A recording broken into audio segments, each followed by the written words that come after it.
The Risk Mitigation IPP procurement programme by the Mineral Resources and Energy Minister is seen as the first step in government's plan to procure more than 13,800 megawatts of new energy over the next decade. Futuregrowth Asset Management is less positive about the extent of the gas-burning technology that will be used to generate this new energy. Nastassia Arendse spoke to Portfolio Manager Paul Semple for more. Just as some background, South Africa is one of the highest carbon emitting countries in the world. And in fact, we've made very good progress over the last 10 years in terms of changing that direction that we're going in terms of bringing on a lot of new clean energy into our energy mix for the country. Now, South Africa does have very ambitious goals to meet the climate change commitments that it's made to the Paris Agreement, which is an international agreement that South Africa has signed up to. And it essentially results in us being a net zero carbon emitter by 2050. Now, that is an ambitious goal. It's certainly within our reach. And we've made very good progress, but not enough. And the country has a very clear resource plan, energy plan, to bring on a lot of new clean energy, which is very, very commendable. In fact, it's probably one of the most progressive in the world. But the issue is the execution of that. And we need to do a lot more. We need to accelerate the decarbonization of our energy system. We need to accelerate the decommissioning of coal-fired stations and replace them with more clean energy.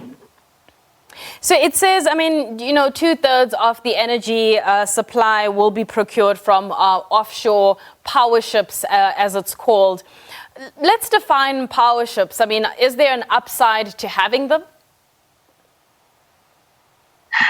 So power ships are essentially purpose-built ships which have a energy generation system on board.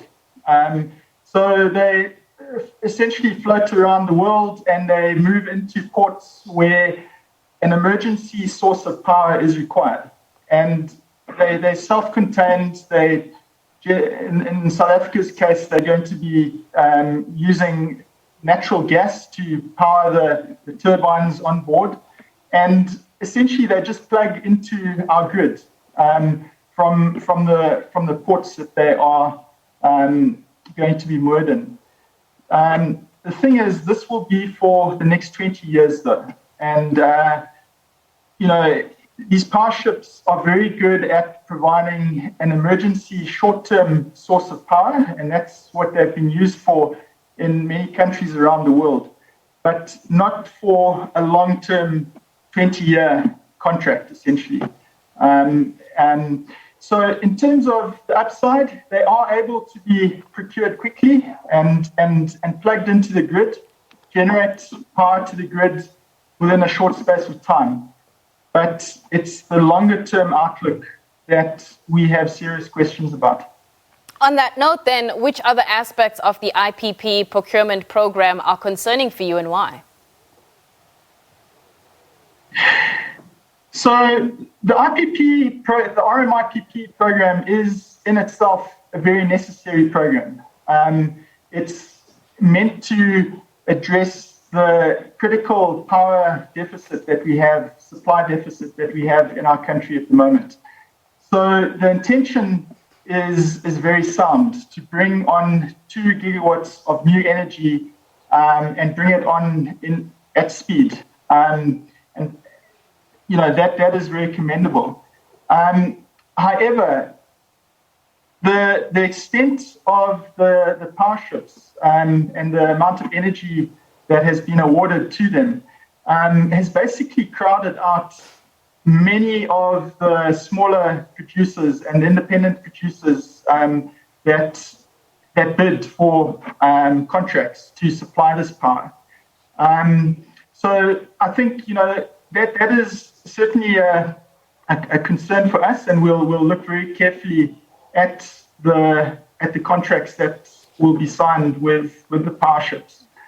I think that the other concern for us is that these power ships are going to be totally dependent on gas to power technology and gas burning, which results in carbon emissions. Gas is not clean energy.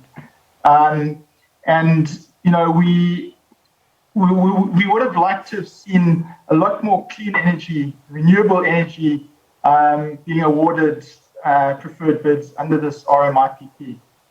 I think the other concern we have is around the job creation that these power ships will create.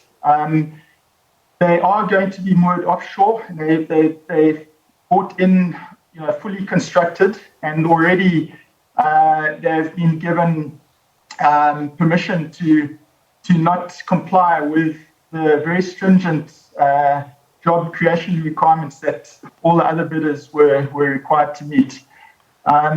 So that is another aspect that we'll look at closely. And I'd say the last thing is just really the fixed capital formation that our country desperately needs. And onshore power producers are able to do that.